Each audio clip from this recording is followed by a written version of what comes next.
This is the Levels Network. I am Justin Horo, joined by the Triple OG, Willie Mason. Mace, it was Super Bowl day yesterday, brother. We're filming obviously on Tuesday, a little bit later for everyone getting the podcast out. But, mate, what a great day. I want to give a massive shout out to obviously our friends, our partners, the Tab.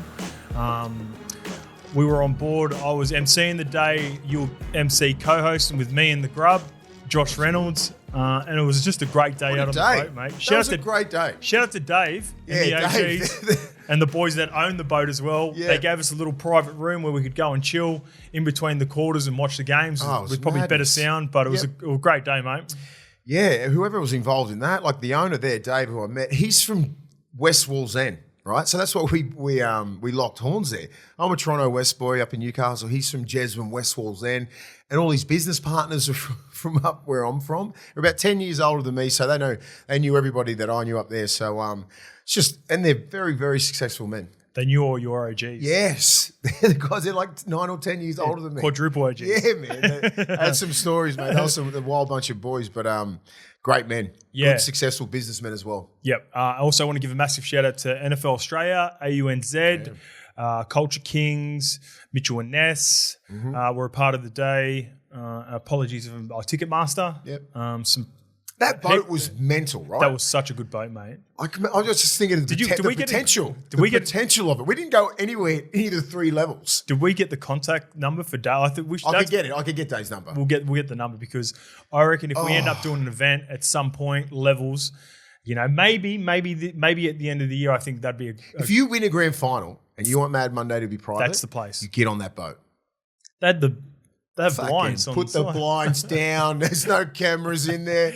Or just be smart about it. And Mad Monday people, clubs, get in there, get some photos done, get the media, because that's what pisses the media off. If you close the gates on them, what that's just human nature. I want to fucking get in.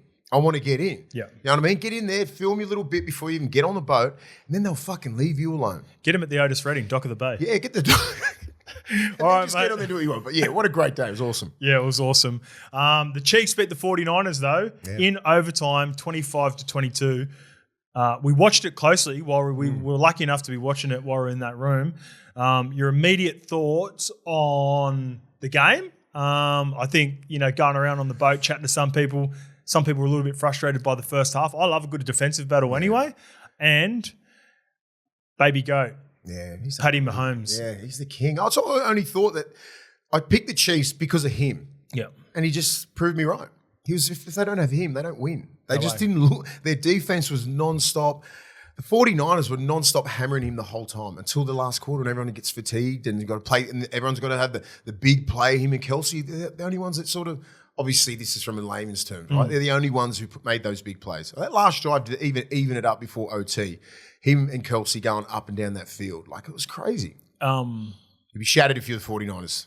Oh, absolutely gutted. 0-3 now, Shanahan. Absolutely gutted. And being up with big leads on all 3. One was an offensive coordinator, the other is coach of the San Francisco 49ers. The 49ers defense was dominating Chiefs for almost a full 2 quarters, just right at the end when I've always said this, I don't know why when you've been defending an entire way the entire time, you get to a 10-0 lead and then you play more of a prevent defense to protect the lead. Made Mahomes run.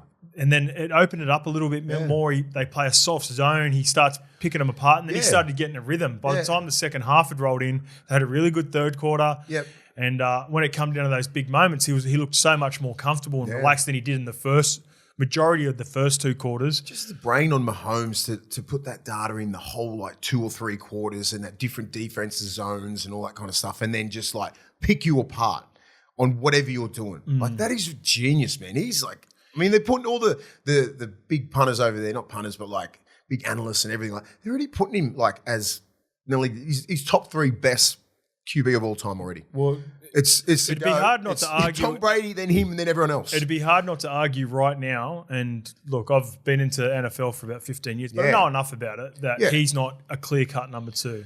Despite being on the same amount of Super Bowls as Smoking Joe. Yeah. I think Joe Montana got 3. Did Aikman get 3? 2 or 3? Yeah. He's crazy good, but who's the Denver Broncos? John Elway, he got a couple, but he's done it at 28. Yeah. He's been to 4 out of 5. 4 Super Bowls. He's played in 6 AFC championships. Every year he's been a starter. It's ridiculous. It's like he's got off to a Tom Brady run. That's what he's done. He's in front of Brady at the moment. Yeah. In terms of like what Brady had achieved. So Brady got the 3, but in terms of like the AFC games, now that he's got the 3rd Super Bowl, he's in front of Brady as it stands. So it's going to be crazy, mate. Very fun to watch. He's the only one who could possibly get 7 rings or more. Yeah. Yeah. 20 years of dominance, man. Well, he's not even halfway of what Tom Brady did. That's what everyone don't get so crazy about it, right? Longevity, mate. Could be a couple of injuries and he's done. Well, that team, though, that he's got at the moment, that is not, respectfully to anyone who's a Chiefs fan, and they'd probably agree as well, that is not a Super Bowl winning roster. Like, it's a good defense. They've got some star players. They've obviously got Paddy. They've got Kelsey. Chris Jones is a beast. Probably the more underrated player in this entire run is Chris Jones, how he just stuffed stuff. Yeah. He got up. Disruptive. He disrupted that last play when Purdy was trying to get to Juwan Jennings when he was open at the end. So Baltimore was clearly the best side all year. They choked. Yeah. You can't do that against Kansas. I wouldn't. It's tough to say. Not choke, but they should have won. They had a better lineup. The best team was like the Broncos and Penrith. It should have been Baltimore and the 49ers. Yes. Because they're the most consistent and the best 2 teams all year. But the aura of Paddy Mahomes and Andy Reid in the championship caliber got him through both games. Yeah. I loved it, mate. Dynasty set. Thanks to everyone who was a part of the day yesterday. We got to mix and mingle with a few of the punters as well throughout the day, so really enjoyed that. Want to give a massive shout out and thank you to our mate Jason, big Bulldogs fan at factorysound.com, mates down in Melbourne. Got DJ equipment, high-end audio. The Mickey would have been perfect for the boat there yesterday as well. We want to remind everyone that our boy in the glass case of emotion, not from a bender, but through preparation for the fight, is fighting on April 27th, Gold Coast Convention Centre. So go and follow Alpha Events Co. on Instagram for updates because he will be fighting a member of the Cast Patrol. They're win, Lukey. They're an Instagram page. And Lukey's been spraying them with late. He's been having a bit of a crack and trying to get this going. What are they? Cast Patrol. Cast Patrol. It's like Paw Patrol, is it? They're like the Paw Patrol one. No OGs in them. They're good kids. Lukey's got a genuine rivalry going. He's got to go with him. So he's going fighting the dude. Come on, man. Yeah, it's going to be super entertaining. 21K subscribers, mate. Yes. We got there. Must have been at the 100 or 200 that we got on the boat, convinced on the boat to jump on board. But I say this at the start of every episode because it's really important to us. We want to keep on growing. So thank you to everyone that subscribed. Let's keep it going. Let's keep that number going up along with our Instagram, along with our TikTok. We're chasing 30K. We're roughly around 29K on Instagram. TikTok flying 52 of the best. And make sure you subscribe on Apple and Spotify. Also want to give a massive shout out to the small crew that rocked up with us at Levels Run Club on the weekend. I love doing that. I get down there every Sunday and have a run, and it's more of a community thing. Sometimes we get 6 or 7, sometimes we get 30, but it's about getting out there and getting fit and staying active. Yep. In order to do that, again, we want to thank our partners BSC with the energy drinks of doom. I don't know if you've seen... the Body Science ad, was it? Was it on the Super Bowl? No. No? I only saw Pico's Instagram. I'm like, so did they... Yeah, obviously they did something. Right? They did one of those fake Super Bowl ads. Yeah, it was mad. It was so good. It was good. There were genuinely people on there. Well, I looked at it this morning. I said, got you. fuck. I was like, fuck yeah, Pico. Yeah.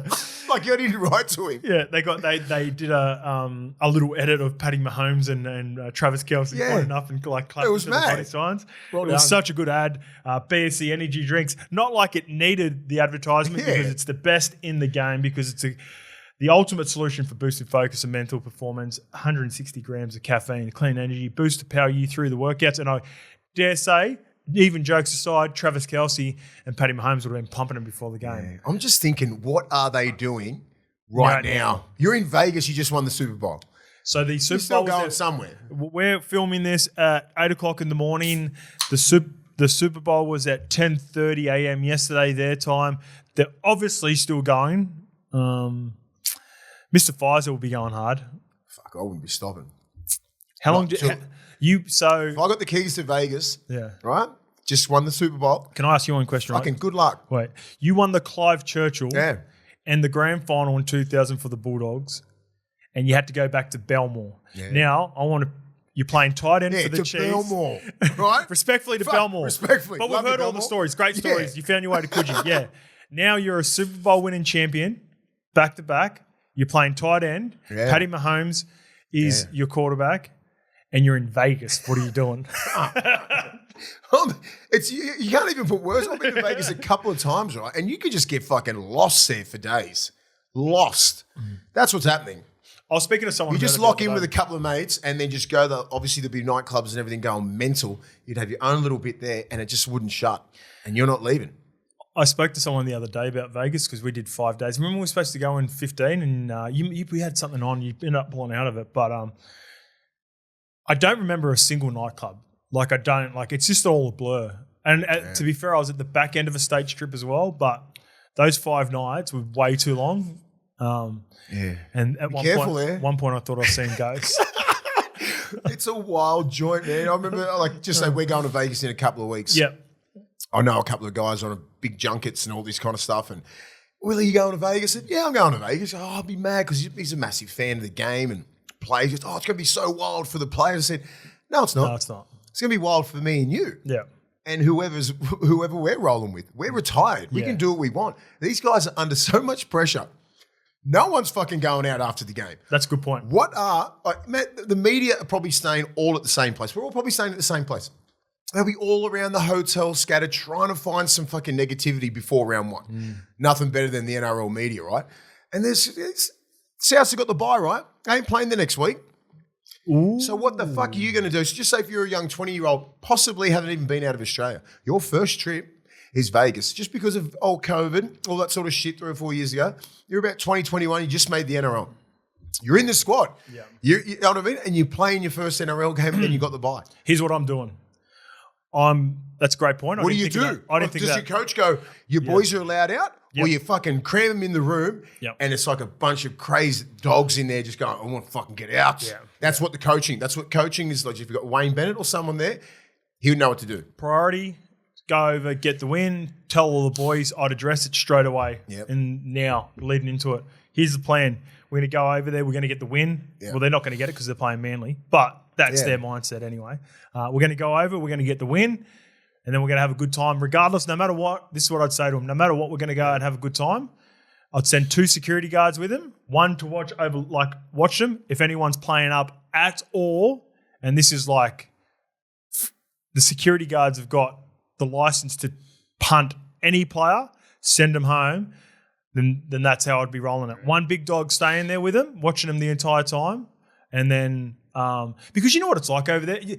For people that don't know, with Vegas, it's very hard to get in trouble as well because the security guards are so strict, and you're very your booth allocated anyway. Yeah. You don't really get a chance. Like I remember being over there. It's not like being at like the Burleigh Pavilion or Coogee Pavilion or Manly. You stay Pavilion. in your booth the entire time. Yeah, you're segregated. If you do it properly, you can do it where the guys won't be in any trouble. It's what happens when you leave those places, right? Yeah. Go to another place. That's when shit gets fucking sideways. Yeah. You get a little break-off crew. They're like, let's go here. Heard this joint goes off. Other crew, we're going to go home. So everyone has to stick together. That's the fucking secret, right? Especially because it's not an end-of-year trip, right? This is the start of the year. So you got to be fucking mindful of that. It's round 1. Round 0. So if you're a coach and you got the bye, it's like, be careful what you say to these players. Right? If you say, just stay in the hotel. Win hotel. This is the whole Vegas' trick is to keep you in the fucking hotel. You stay in this room. Yeah. You know what I mean? And you go to bed at a certain time. You break the rules. You're not playing in the next game. Like it's got to be that. The repercussions need to be monumental. That ruthless. Yeah. So you wouldn't let them drop the shoulders and go. I'd let South. Yeah. And I'd allocate an area for all the other boys just to have a fucking good night and experience Vegas, right? Yeah. And then, but it's all on. Yes. Here. Yeah. We're flying out the next morning, right? We're not going to look at the fucking all the bullshit the next day. You're out the next day. If you're in there on a fucking mission to win. Yeah. But Souths have a different because they've got to buy. Yeah. Yeah.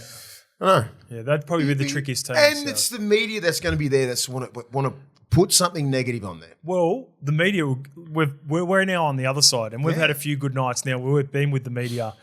make sure they report on the media just the way they do on the play. I think there'll be more media getting in trouble than... What's his name? Carriagas? He'll be around. He'll be hiding in a bush somewhere.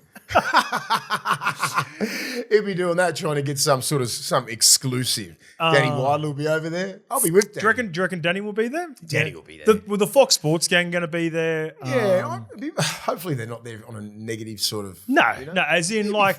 As in promote the game. Like Matty Fletcher and that. So that gang's going to be there. It'll be fucking everyone over there, man. Yeah, it'll be good fun. Be dodging bullets. Speaking of fun, and I think the boys are just getting their wrestling out of the way now. I like what the Broncos have done. Get it out of the way, have a little wrestle in a controlled setting in your own area. On grass. Where you're not on the grass, rather than potentially in a fountain at the front of Caesar's Palace. Get it out of the way now. Just the boys having a wrestle. So shout out to... God, it's just a cheeky little halfback getting smart to a middle. And he's getting... How many times has that happened? How many times we just thrown Brent Sherwin around? Brent Shifty Sherwin just for nothing.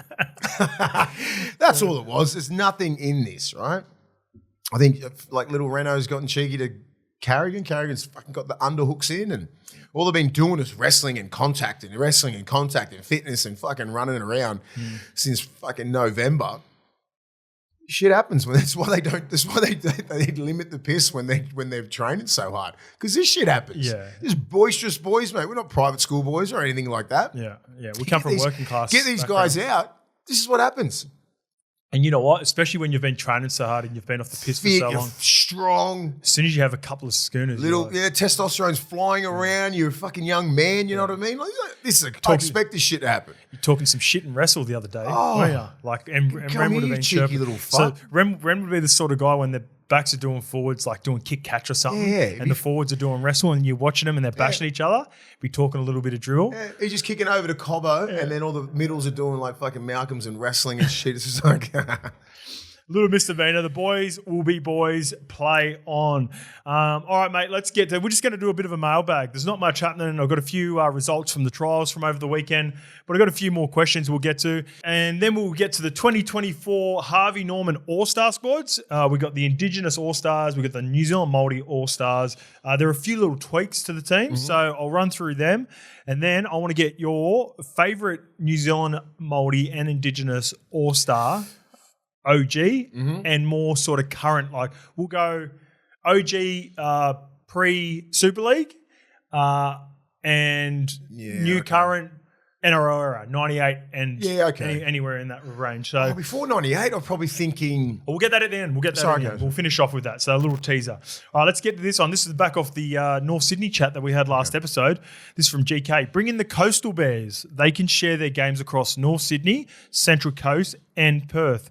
A third of each of their games in each area. Spread the love, build the brand and beware of the bear. Do you like that idea? I sort of like it. New part, and I'll add something to that question as well. Where would you base them? That's the hardest thing, right? Yeah. It's perfect. You know, it's great sounding. Oh, I go to Perth, go to the coast, go everywhere. Like, what about the players? You know, what about the players who have to travel? They've got families. They've got all these other extra little things that fans don't really think about, like relocating here. Where are you based? You know, are you based in Perth? Do you play 3 or 4 games there? 4 games northern New South Wales? You know, Central Coast, all that kind of stuff. I think Central Coast makes that's what I mean. You should be based there, but like it's a big move. Like just even going up the coast and then over to Perth, like 3 or 4 times, like 3 or 4 times a year. Like you go cost of living in Central Coast, got a stadium up there. You keep to yourself. You can sort of like you can have that siege mentality at the Central Coast, and you're obviously not going to base in Perth if you're going to play 130 games in Perth. You want to be close in Central Coast where it's only an hour drive to North Sydney as well when you play those games in North Sydney and potentially sometimes train at North Sydney. So I think being based in Central Coast, just there, like a Coastal Central Bears, Coast and Perth. That's it. That's it. I think, you know, like it could work. Like they've been talking for so long. Yeah, something has to happen. 200,000 members too. 200,000 members and growing. And growing. Actually, I just checked, just like our subscribers, they've gone up to 201,000. Easily. Yeah. So I get it. I think they should really, really think about that. I like the idea, GK. I think it's a good shout. Central Coast base for me. You know, cost of living is going to be a lot better than North Sydney because I was going to choose out of North Sydney and Central Coast. It's a nice area. You can have siege mentality, all stick together. Have you travelled to beautiful Perth past. much? Yeah, I've done it. We played one game in trial game in 2010. Sucks. You hate Perth, No, I don't mind Perth. Yeah. I don't like the travelling. Okay. It fucking throws you out about 3 or 4 days before you acclimate to the time. Yeah. Like, it's that far out. Like, that's why, like, I think Freddie went over there a couple of years, like, for a whole week, because if they're all out for about 3 or 4 days. That's right. And then they towed Queensland up the second time, Queensland didn't come they? over like 3 days before. Yep. And that was the And big got score that pumped. New South Wales put on them. You're right. Yeah. Well, Cleary got man of the match and just fucking killed it. But like, I'm just saying, just the travelling. But I've spoken to I know some West Coast Eagles and all those blokes. They hate it. So if you were based in Central Coast and gave Perth 5 games a season to continue to grow the game and then potentially look at putting a team there long term, you get used to the travel, but you're based in Central Coast and you only go 5 times a year. So you think you could get away with that? Yeah. I suppose you can't. You just got to, right? Yeah. Well, I mean, when it comes to the play, like NRL and caring about players' well-being and that, they don't really give a fuck that much. If they're going to put a team in Perth, they're putting a team in Perth.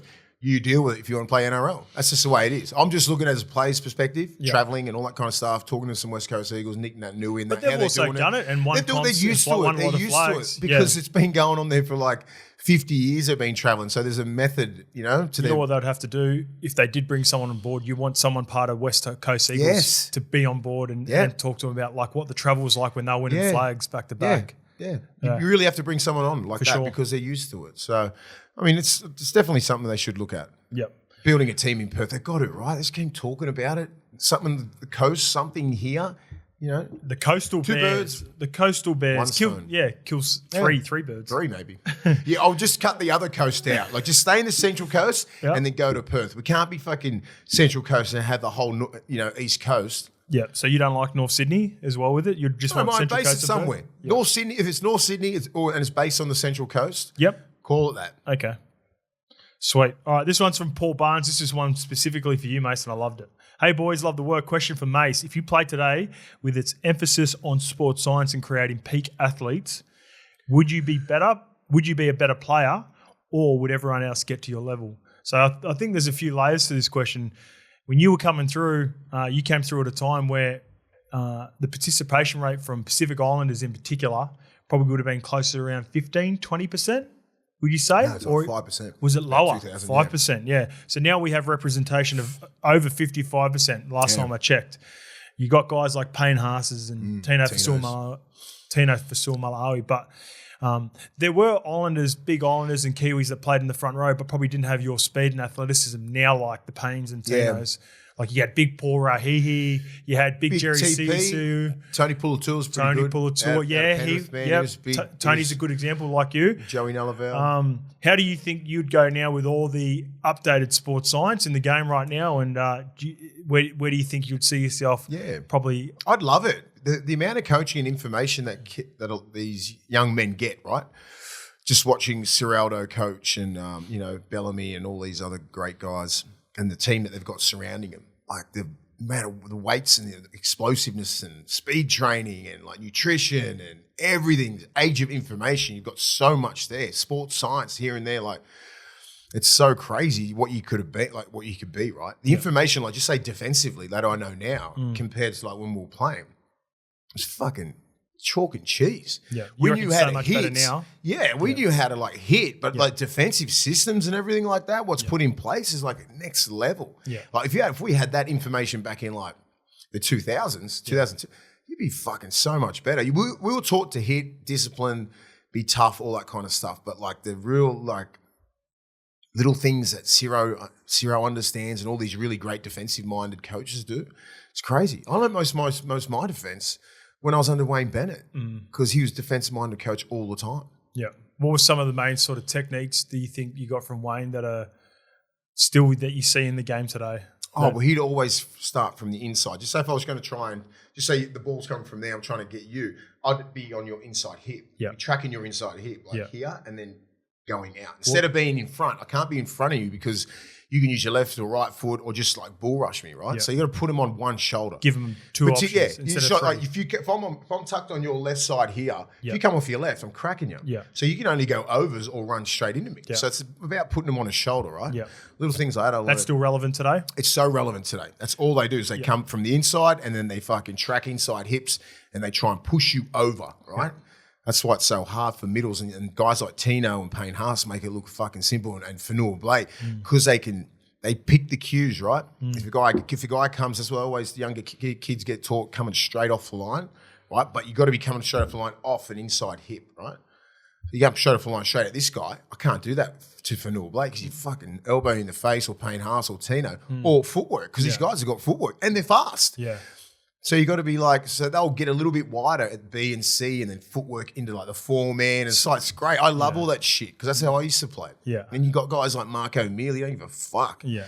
Roy Asatasi, you know, different sort of front rolls. Yeah, Oga had really quick leg speed. He'd jam into A and B or B, C, he'd pass, have a nice soft touch. And, you know, you could really, most of those front rows that I play with our generation would like, they wouldn't struggle in today's game. What about? There's no fear, because one thing, there's no fear factor anymore, right?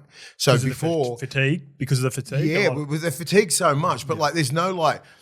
You say if I was catching the ball here, like Adrian Morley was so quick off the line, and he'd nearly hit you as soon as the ball got you, but he'd hit you with these fucking massive arms straight across your head, right? He just like his timing was impeccable, and guys like Gordon Tallis and everyone like that, like Monty Beetham and that, you fucked around, you're getting a punch in the mouth. Yeah. Do you know what I'm saying? So like, just say if a guy, just say you're getting him all game, right? And if he just say Gordy, Ben Ross. Ben Ross is talking shit, and then like Gordy just like goes bang, bang, bang, bang. Like you just lose. You're going to lose somehow. Gordy elaborated on that yarn. Actually, I've seen him talk about it on the podcast. It wasn't necessarily Ben Ross. He went into that game saying if anyone talks shit, they were going to cop it because he back end of last season. He was getting a bit of shit from the young players. So he goes, I just need to let everyone know. I'm still the big dog. Yeah, and it was Paul Ben Ross had just sort of come up and just sort of said something like just said something a little bit, and Gordy's got that shit. And so that's what I'm saying. There's no psychos like a Gordon Tallis who just. You don't know, like you could run it, you pick you up, drive you into the ground, you'd get up, he'd just fucking punch the shit out of you. I think just because he could. I think there are plenty of psychos out there, but they're just being so. But it's suppressed. It's suppressed. Yeah. But I'm saying there's no fear factor for a guy like Tino or Payne Haas because no one's going to try and take their head off because if you come out of the line, it's a bad read in defence because he could pass the ball and then you can't fight him. These are good rules. These are great rules for the game. I'm not saying the game's soft or anything like that. These are great rules. But there's no fear factor for a guy who's 6'5" and 120 kilo who can fucking move. Yeah. When Moz would come out. And a brain, right? Yeah. If you're going to be that 6'5" person who's just going to run up and down, you're going to get belted. If you're 6'5" like Tino, he can pass the ball, he's got footwork, can bang you in defence. That's when you start. You're the starter for Australia, you're a starter for Queensland or New South Wales. You have everything. Yeah. You know, like that's what Tino has. That's what Payne Haas has. That's what all the Premier. That's what they're getting paid over $1 million. Right? Yeah. So they've got everything. You can't, because I've seen a lot of 6'5", 120 kilo kids that are not playing first grade. No. Because they don't understand this. They're not fit enough. They don't have a pass. They don't have anything in their game. They're just big, one-dimensional kids. And they won't get past Jersey Flegg if they just have that. Because these other guys have a lot of other tools. They can pass before the line. They got cues. If you shoot out, you'll pass. You pass behind. They understand they know how to read games. Yeah. They're not just big and dumb. If you're a big, strong, fit, smart man, you will dominate this game. Yeah. And with Moz, reverting back to what you said about Moz, he was the king of shooting out of the line. A few people try to copy him, and then it sort of become a thing, and then the game caught onto it, and then there started being little tip-ons, right? Yeah. So when you start seeing people come, now they get exposed, and I think you don't see as many people shooting out the line anymore because of the fatigue in the game. Yeah, 100%. They're all so tired. The fatigue of the game is crazy. That's what they've tried to do, because before, when the game wasn't that quick, and play the ball's a 7-second play the ball, and Moz is standing there, and this guy's just getting the ball here. He's not even looking at Moz, right? He's a C. He's like C, and then so he's looking at that. He catches the ball, bang, because he's that quick. Yeah, he was that quick and powerful, and he would flog you. What would Moz play? Would he play 50, 60 minutes? You reckon? Easy. Yeah, he'd play 80 if he wanted to. Yeah, he could. Easy in the middle or on the edge. Like, they had a bunch of dogs in that team. Croc and Fitzy. Rico, Jason Kalis, Moz, Flano, Mate, they fucking went at it too. Like the Roosters and the Dogs back then. It was just like, where's Moz? Last one before we move on, though. Tip on straight away. This part of it, yeah. Just like Go. Not even shoot up. Us. Tip. What about the work hard, play hard mentality? That I was speaking to Tommy Turbo the other day, who's at the RLPA function that I was at, and he said it just doesn't exist anymore. We'll talk about the OGs with Manly. So how would you go with that in the modern day where you're able to go? You just evolve and just go with the times. That's all it is. Yeah. You know, like I speak to the younger players at the Bulldogs. It's not part of the culture, which is good. Yeah. They're so focused on rugby league, but probably takes the fun out of it. But with that, do you think it would be able to not straighten you up like you're a problem child, but you loved having a beer and celebrating after a win? I still have a good time. Pull up a little bit If I was like this, right, in today's era, if my mindset's still like this, I'd still have a good time. Yeah. I just wouldn't be out. I'd be a lot smarter. Yeah. This fucking thing would be thrown away. Yeah. And I'd still have a good time if I needed to. But if it was like affecting my game, affecting the practice, affecting something in my life, it'd be fucking done. Yeah. But I think right now the game is just so switched on. But I'm thinking it's taking the fun out of the game, right?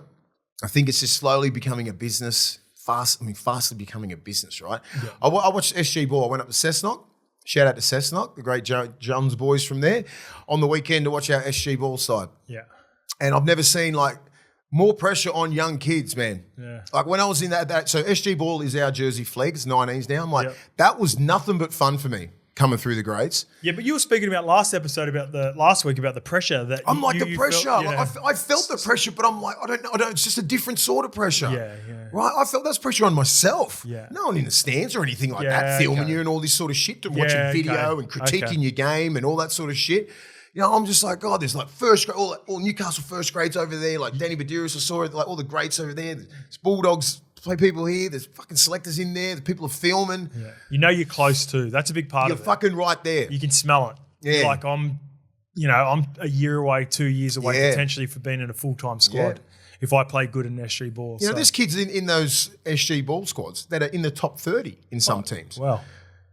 Yeah, there's I seen an article with Benji talking about that Lachlan Galvin kid that I talked about. Yeah. By the way, another Braith kid killing it. The 6 for the Dogs? The 6 for the Tigers. He played for Westfield Sports, and Benji's got him coming through. Apparently, he's killing it, so he's going to get a trial. But I think careful. Top 30 at the West Tigers, only 18 years old. See, that's the thing. Like sometimes you got to cultivate these kids and not give them that straight away. That's their managers because he's such a good kid. And I'm not saying just this one kid. There's a plethora of kids like that age that don't deserve that top 30 spot. Yeah, but because they're managers. How old were you when you got a top 30? 19, 20. Yeah, so maybe a year off. Yeah, I'm just thinking, just enjoy your time in flag. Yeah. Enjoy your time in flag, right? And just hanging out with the boys and doing stuff and just learning the craft. Because once you get to that top 30, you are fucking full time. Yeah.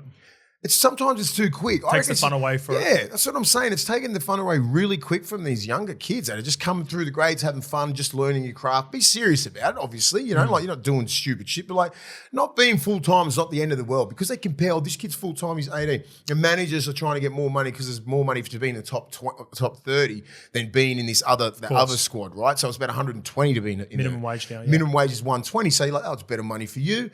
But there's more pressure on it. First grade coach isn't even looking at you yet. You're about 2 years away. I'll play devil's advocate on this. You made sure 18, you got into first grade at night. You also want to be in that first grade squad. Yeah, right? I do. It's not necessarily all the manager's fault. You want to be with the big guys as well, right? Okay. Like the forwards, they're looking at you. Like when I was in the full time, they're looking at me as a first grader. You're not looking at an 18-year-old half right now and going, he's the future of the club, right? Yeah. But you don't want him there yet. Like a Piercy. Yeah, like Piercy got thrown in so early. Not many do. Look at the last 5 to 10 years. The Brody Crofts, like they nearly did it to the kid up in the Cowboys. Didn't. Like how many players have done that? They've just got thrown in. Oh shit, not good enough. Go over Super League, they come back. It's Jordan Rankin. Remember Jordan Rankin at 16? He ended up having a good career over in the Super League. But it's too quick. Yeah. Because you get to first grade, the difference between SG Ball, flag, reserve grade, kiddies, absolute kiddies. Kiddies. NRL is such a higher level than everything else. Yeah. It's twice as fast as reserve grade. So there's no rule, is he ready? How do we know he's ready? He's training really well, still nowhere near it. He's carving up reserve grade, it's still nowhere near it. Fucking just throw him in.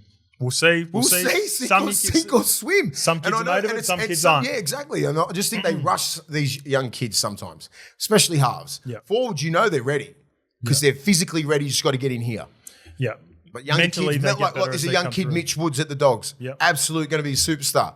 He's still playing Jersey Flag. I mean, still playing extra ball. Take your time, cultivate him. And you know, he's still learning. Carved it, killed it. Yeah. He's a great kid. That's half the battle, getting a really good kid who's willing to learn. Apparently there's a bit in it too because Grub was saying he won us the fucking game. They had a rivalry last year with Newcastle and Newcastle would yahooing him.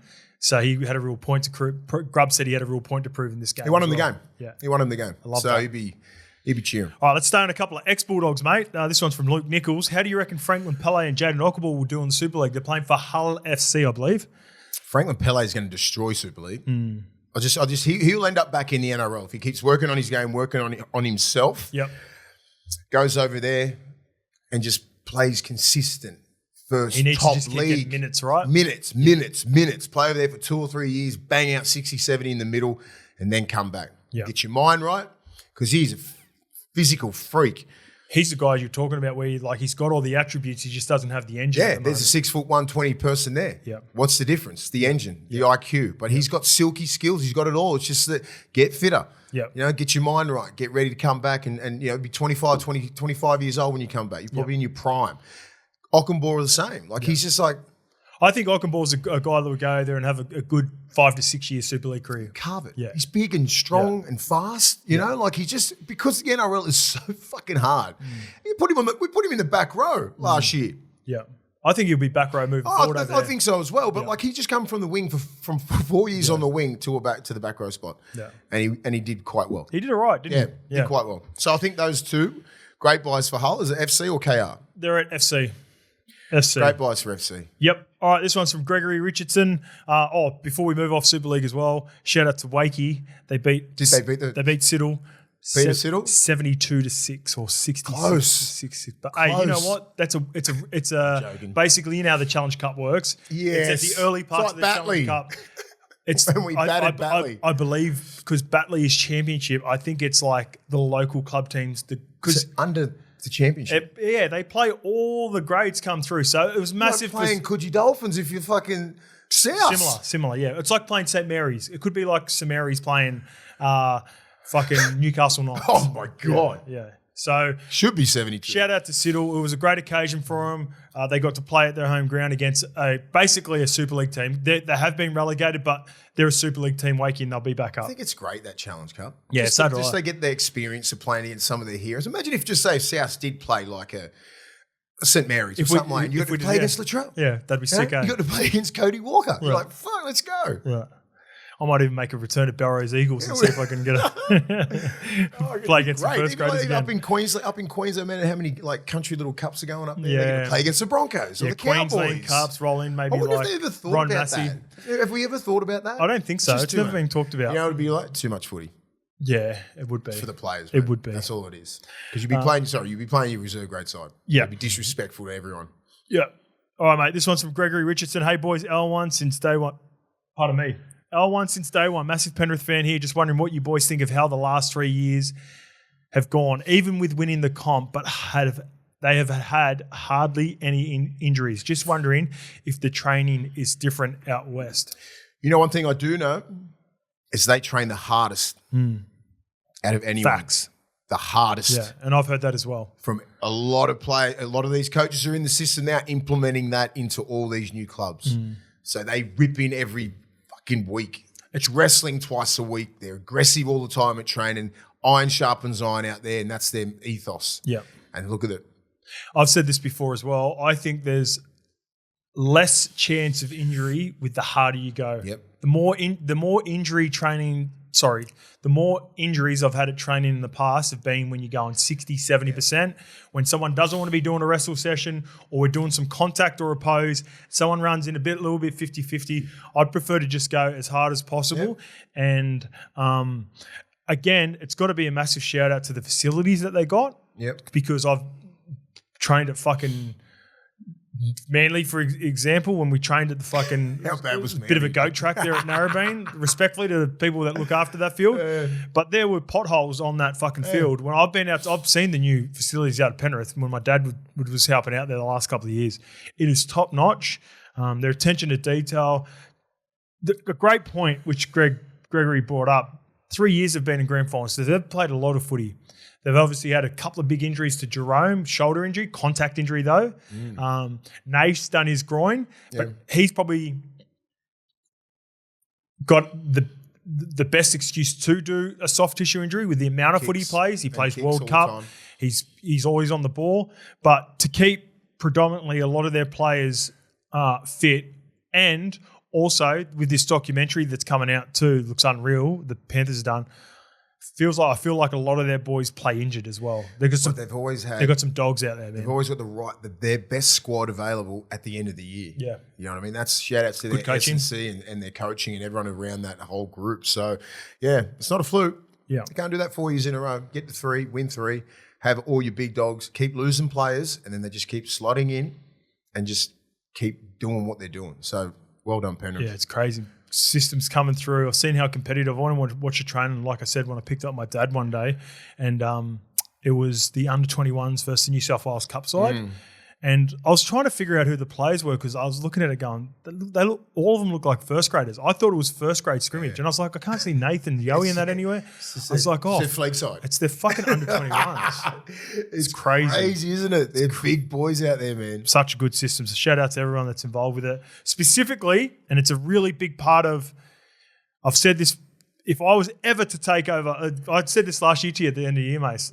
If I'm a coach, I'm going in and one of the first assignments I probably was tossing up between, you said assistant coach, you want to get someone with you that you know you can count on. For me, medical staff. I want all my players as healthy as possible. I want a top-notch physio, and they must have the best out there. You know who's out there? One of my old fucking Kieran Morgan, I think, is still out there at Penrith. So shout out to Morgs if he still is there. All right, the last one is from JHam357. If Joey Manu does indeed leave, Teddy is only signed until the end of 2025, and Joseph Swali'i is leaving next year as well. Who does Uncle Nick throw his cash at for the 2025 fullback spots, lads? Do you envision a world where they re-sign Teddy now with Joey and Joseph obviously moving on? Or do they look at other options like a Reece Walsh, like a Selwyn Cobbo? Oh, you'd be looking at Reece Walsh. Do you think... He's 22. There's no way Reece Walsh becomes available, though. No, not if the Broncos are Cobbo will, though. Yeah. They can't afford to keep everyone. One of them's got to go. They can't afford to keep all of them. Depends what Cobbo wants to do. If he wants to play fullback, or does he want to play centre? I think he wants to play fullback. Yeah. He could be, yeah. Is Luke saying something? Who's he? What do you got? Brimo. Oh, Brimo. Question mark. Brimo. Yeah, he'd be very Rooster-esque. Yeah. Brimo would be a good I like option. Brimo. I think Teddy, 31 this year.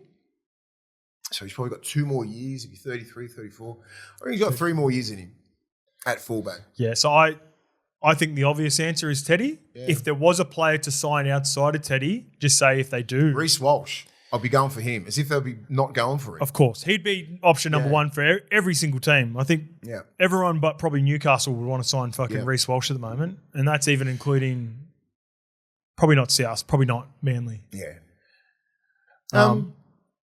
I don't know who else. Brimo would be great. Brimo. Who's got? Where's the logjam of fullbacks? And who's probably a talent? Yeah, probably. It's not a bad shout. Looking at the Titans, one of either.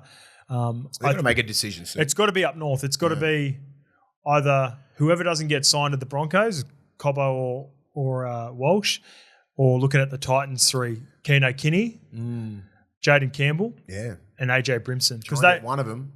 They can't all 3. They can't fit into the lineup. I like Cobbo, but I don't think he'd ever leave Queensland. I reckon that Keno Kinney is... Yeah, I think he'd come down. But I don't think Cobbo would want to leave the Broncos ever.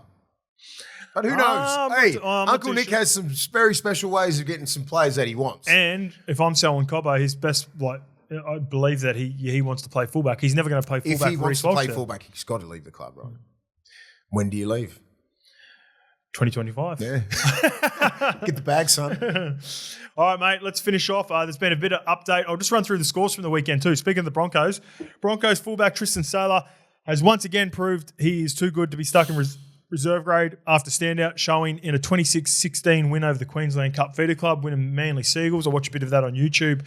He was indeed pretty classy when he come on. They were down 12. He's too good for that level. He is. He's another guy that... He's an NRL player. He's an NRL player. Of course he's going to carve up a Q Cup team. He's capable of playing week in, week out Easy. NRL and solidify himself now. So, he'd be a good shout as well, actually, for a club to have a crack at and see if he can play consistent first grade. Elsewhere, Tessie New scored a first half hat-trick as the Dolphins stormed past another Queensland Cup side, Central Queensland Capras 58-6. He was playing centres too, Tessie New, with that Jack Bostock on the wing.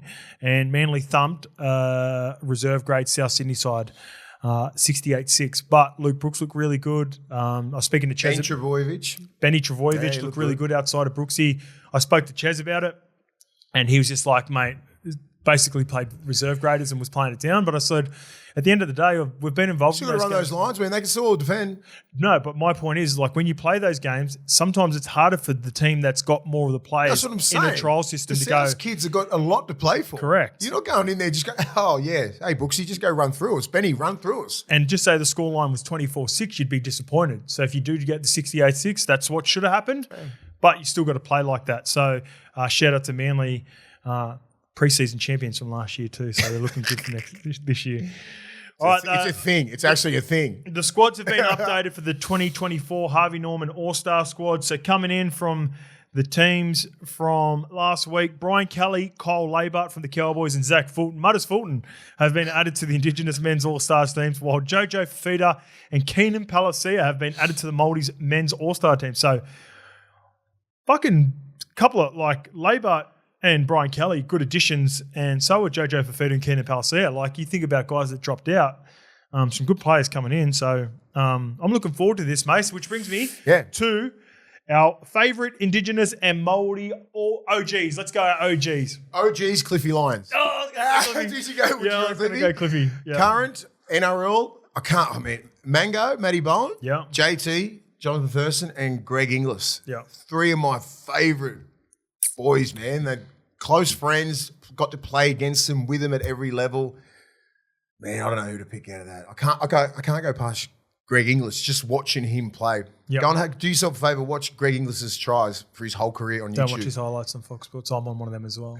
I'm on are you on one of them? I'm on GI's highlights as well.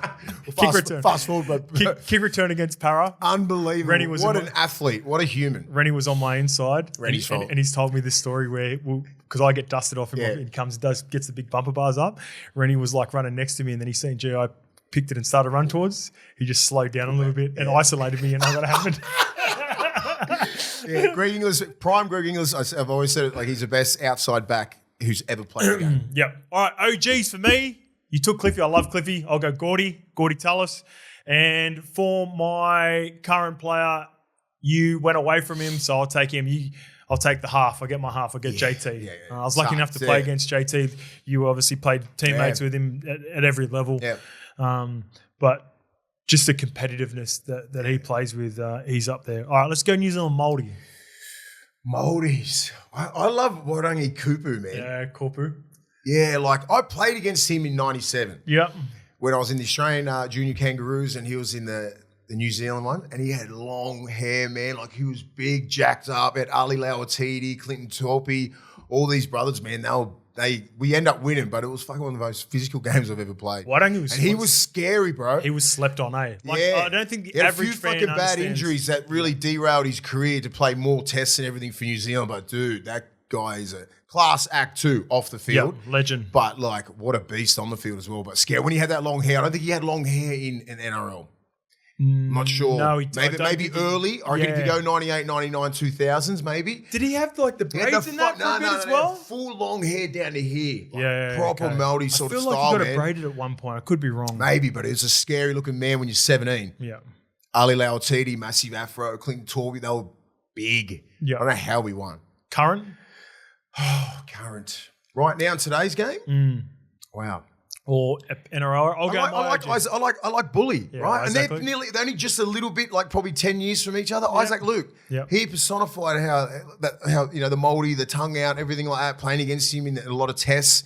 Man, he was that dude, man. And a fucking gun player. Yep. He could play, bro. He was head-to-head. Like, there was Danny Badiris, Cam Smith, and him. He was in those considered in the top mid-2000s. threes, He was in the top 3 hookers. He slept on. You know, like he got injured in 2014. Otherwise, we'd be talking about a premiership winning hooker. Like he got Dally M 9s of the year. Like he played nearly 300 games. Like, bro was a beast, man. Don't worry about the last couple of years. Yeah, Bully was grouse. Bully was the dude. All right, OGs for me. I'll go an ex-teammate of my dad's when you're a young kid coming through, and because Dad played footy as well. Obviously, Dad's number one.